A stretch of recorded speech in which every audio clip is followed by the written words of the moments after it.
To Ethiopia now, where increasingly aid workers are literally in the line of fire. Getting food and medicine to the people who need it is near impossible as rebel forces and the Ethiopian military show no signs of calling a truce.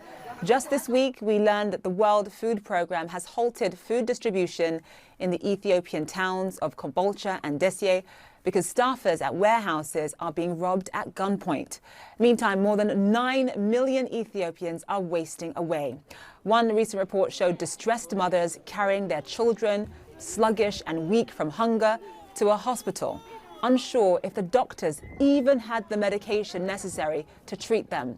The US State Department says the crisis remains an absolute priority. But what exactly is being achieved here? And ultimately, how much influence does the US really have over an Ethiopian government that seems hell-bent on waging war?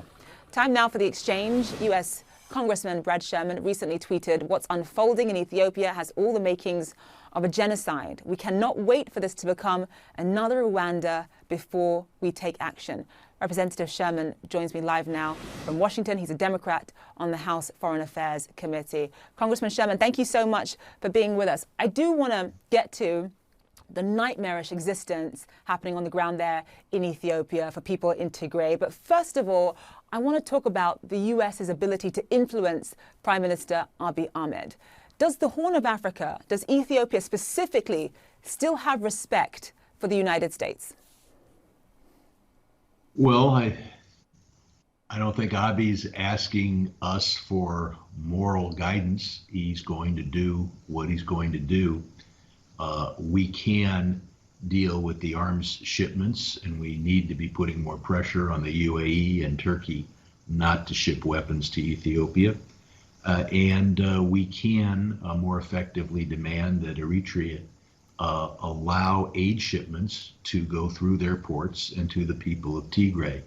Because yesterday was International Genocide Prevention Day. Today is Human Rights Day.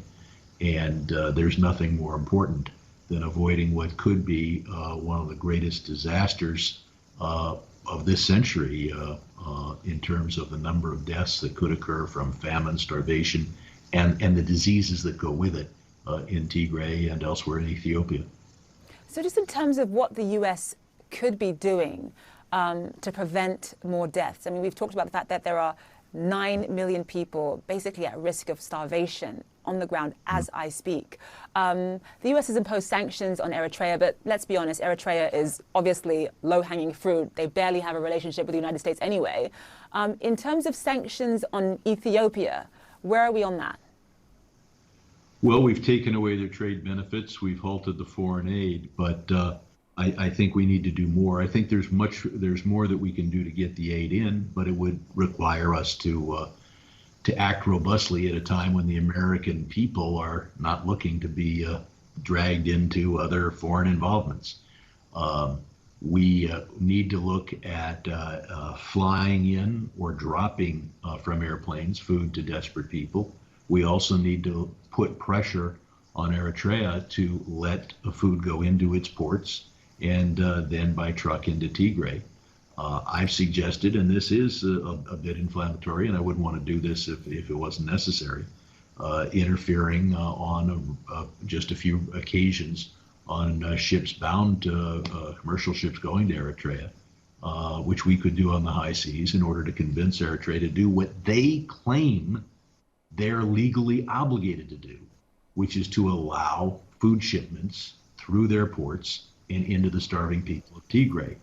And in fact, while the Eritrean government, in response to my efforts, declared that they acknowledged that they had the legal responsibility to do that, the U.S. Embassy in Asmara, Eritrea's capital, declared that in fact Eritrea is blocking food aid.